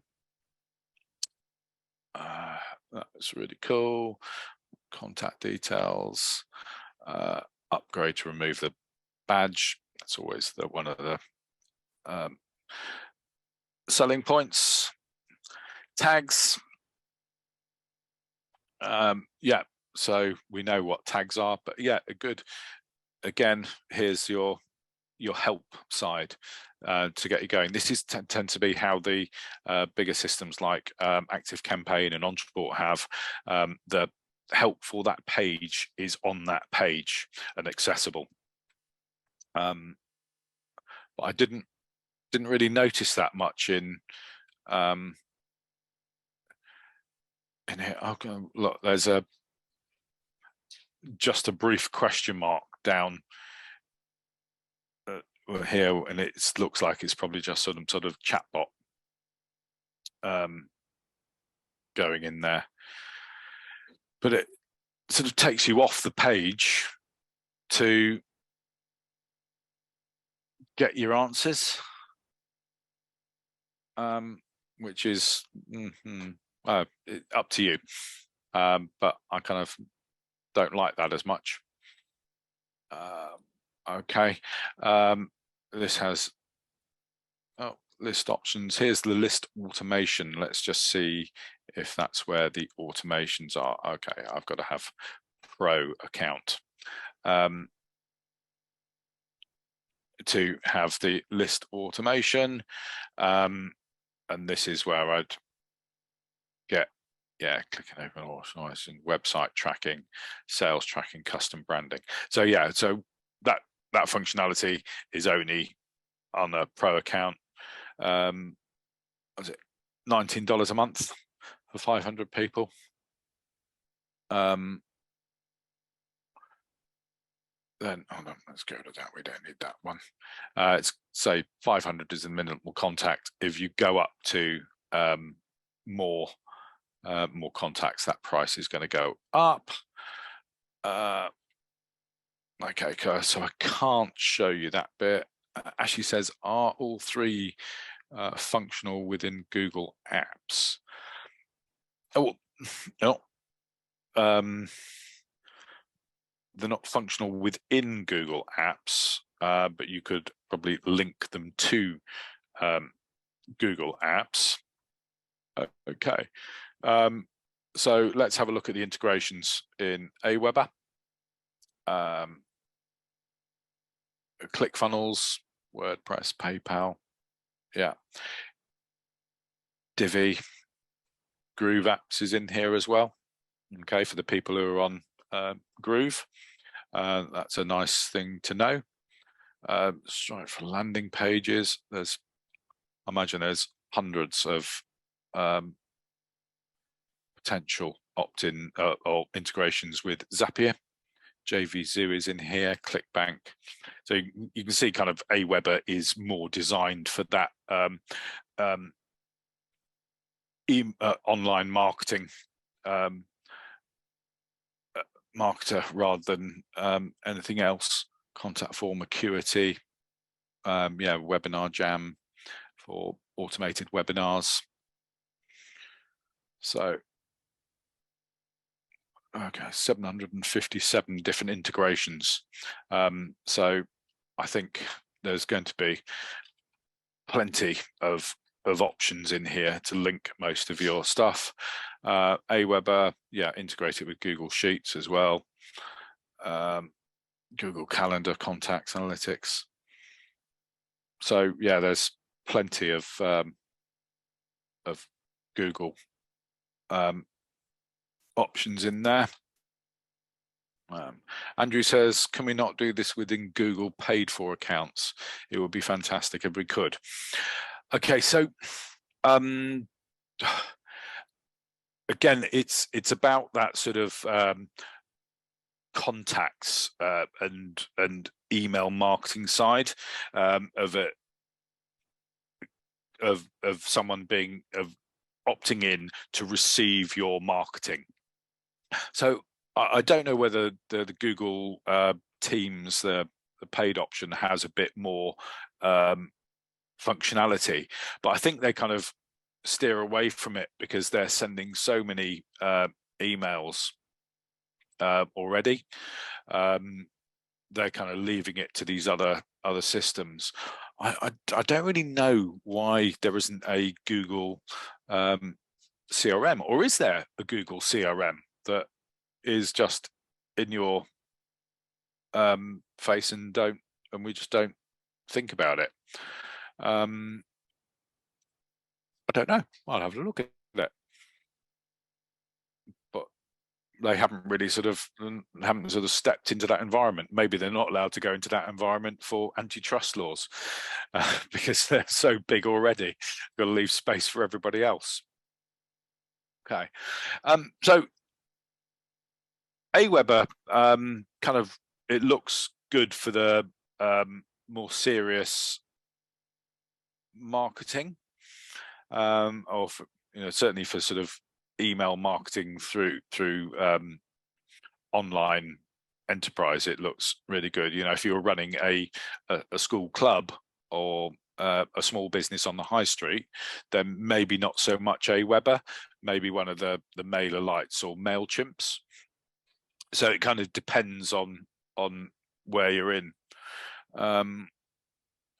Domains and addresses, notifications. Yeah. Okay. So look, it's verified my Gmail address, but I could add a Aweber subdomain as well. Landing pages, subdomains, lots of functionality in here. Okay. So yeah. So it's just going to depend on what you need it for and what niche you're in. Okay, so that's a sort of a run through on those main three. I was just going to sort of compare a little bit to what's this one? This is ActiveCampaign. I'm not going to show you too much on this. I'm not going to move off this page, in fact, because this has all of our Internet Business School data in and all our live contact lists and stuff. So I don't want to share that information across anywhere. But this is, for instance, this is the automation that we have set up to send out emails for this Saturday school event. Okay, so we look to see, we drop in a segment of our mailing list who have either engaged or not engaged with Saturday School, and we drop them into this in particular campaign, and it first looks off and says, have you subscribed to Saturday School already? So when you've first signed up to Saturday School, and remember, you only need to do it once because it's the same link, Zoom link every week. When you fill out the form on our website to say that you want to go on Saturday School, that adds a tag to your email address that says you're a Saturday School subscriber. Okay, so we look at a list and we segment out saying, are you a Saturday School subscriber? And if they are, on the day before, we're going to send one type of email to you that is, you know, written because you've already signed up to Saturday School. This is what's going on this week. If you've never signed up to Saturday School, you get a different email that says, hey, you're missing our Saturday School. It's great, all this free training. Sign up here, and this is what we've got on this week. And then we send a reminder email, and then you get the Zoom reminders as well. Okay, so this is something we sort of just could copy every week, change the emails, and then it just becomes an automatic process of, you know, writing a bit of email copy into this stuff. And then my colleague Max does that. I wrote the email copy for this event. He plugs it in, and then this is already set up, and off it goes. We drop the people in. It waits for the right time, sends you the message. Okay, and there's lots of different options we can send in as well. We can put people across to other automations, and there's update tags, remove tags, change tags. There's a silly amount of options in ActiveCampaign. Later, you can set up to send a text message to someone or a notification email, all sorts of stuff. Okay, so this is what I've got going on in ActiveCampaign, and we're just building it up slowly before we switch off Ontraport. So moving everything across here. Okay, and then this was the Ontraport side. Lots of different options in here. Ontraport is I have to say, fantastic, second to none customer service. They are brilliant. The guys who set it up, they kind of set it up back in the day because he needed some software to run his yurt hire business in California. So he built his own CRM system, and it's just got out of hand and become really, really good. But there's got a fantastic Facebook group, and if anything ever goes down, they are onto it like a flash. They're brilliant, but they're really sort of quite top end. You can run very, very complicated systems and websites out of Ontraport, and you can also create courses as well now. Members areas and stuff like that.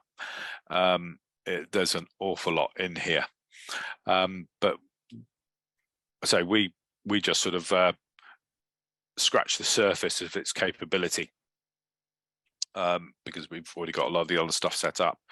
But you can see there's just a crazy amount of options and features and all sorts of stuff. Each one of these sections has another group of 10 or 20 features. So probably not right for you right now. So it is really sort of looking at these simple ones, unless there's some people who may have been on the training this week with Matt, and I think he talked about ActiveCampaign on Thursday. I think so. Was anyone on that training with Matt Wilson from Einstein Marketers? I think it was Tuesday, Wednesday, Thursday this week. Anyone owning up to that one? I've got it on the replay. I couldn't watch it myself. I was busy behind the computer. Okay. But there's a few people who've been using ActiveCampaign, and they're quite good with all these things. You start off at a low price and then expand and move up through the levels and let it grow with you. To campaign. I apologize. I've got quite a noisy keyboard at the moment because my other one died during the week. Pricing plans and features. you get 25% off for 3 months. I think we managed to get 50% off for 6 months, so you can do a bigger deal for them. So yeah, you $9 a month up to 49. Again, let's just do bill monthly. 1570,187. Bearing in mind that's 500 contacts. By the time you start bringing some more serious amount of contacts, you can see how the price ramps up. But yeah, as your business grows and you get more contacts, then you're going to pay more, because if you're managing your contact list right, then they're engaged people who are interested in your products and services and part of your following, and might occasionally be tempted to buy something from you, which is always gratefully received.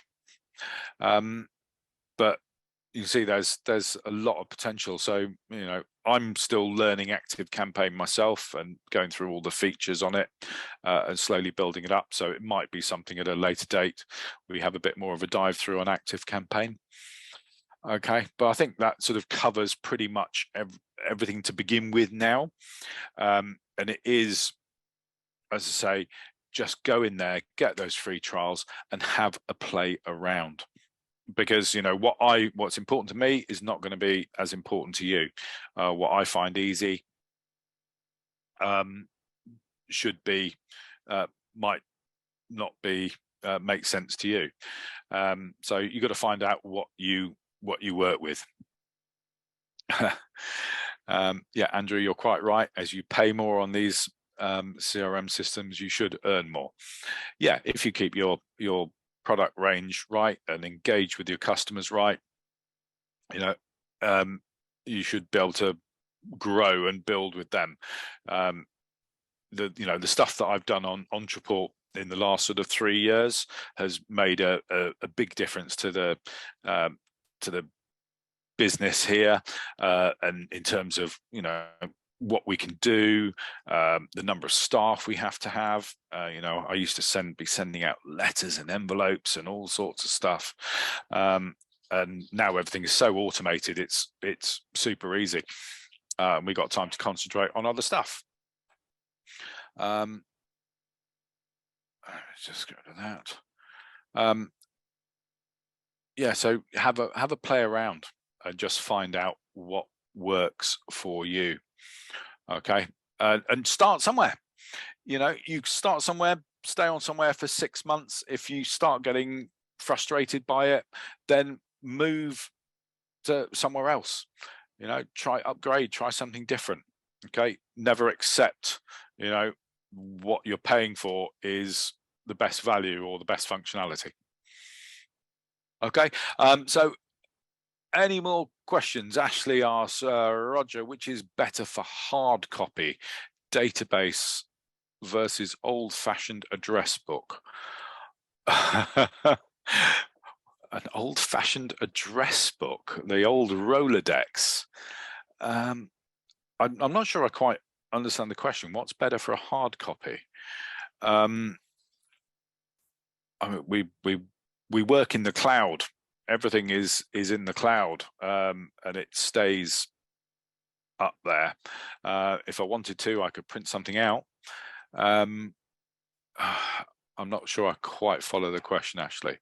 Tim, do you know anything about Xmails? No, I don't know anything about Xmails. Oh, sorry, Amazon. Apologies, the doggies are going crazy, telling me to finish. Xmails. No, I don't know anything about Xmails. I'll look it up. Hugh, you're welcome. Not a problem. Okay, I think I've probably taken up enough of your time rambling on yet again, but I can get carried away with these systems because you just sort of click and poke around and find out what all the different features are. Okay, just see what you're doing and enjoy it. Okay, folks, have a lovely rest of the day. This will get added onto the YouTube channel in the next week or so, so you can go back through if you need. But yeah, just take action, get out there and go for it. All right, folks, have a lovely rest of the day.